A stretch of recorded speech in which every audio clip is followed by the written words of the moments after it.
Monsieur, vous devez épouser jusqu'à 3 femmes. Madame, vous devez accepter d'avoir jusqu'à 3 coépouses. Ce ne sont pas des suggestions. Votre avis ne compte pas. Vous vous exécutez ou vous filez tout droit en prison et vous y restez jusqu'à la fin de votre vie. Cette posologie soumise à la population érythréenne en âge de se marier rappelle un passage du Coran qui recommande à tout musulman d'avoir au moins 4 femmes à condition qu'elles soient logées à la même enseigne. Les autorités érythréennes souhaitent qu'on se le tienne pour dit.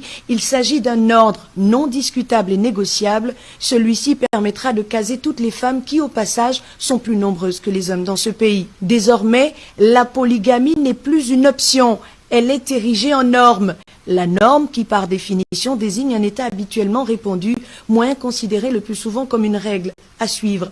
Suivre donc les prescriptions du département érythréen des affaires religieuses sera la seule attitude acceptable.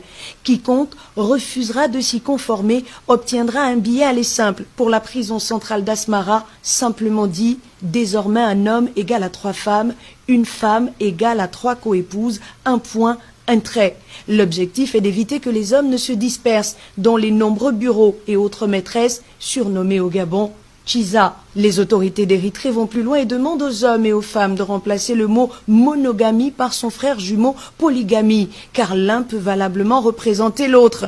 S'agissant de l'amour qui doit être le socle d'une relation, en Érythrée, les autorités disent qu'il prendra le train en marche, mieux que l'appétit viendra en mangeant. Si certains applaudissent des deux mains cette décision, parce que selon eux, avoir plusieurs partenaires peut changer la vie, d'autres en revanche estiment que leurs droits fondamentaux sont violés, mais que la pilule finira par passer à coups de larmes et de résignation. Entre polygamie et prison, les Érythréens doivent choisir, c'est apprendre ou apprendre.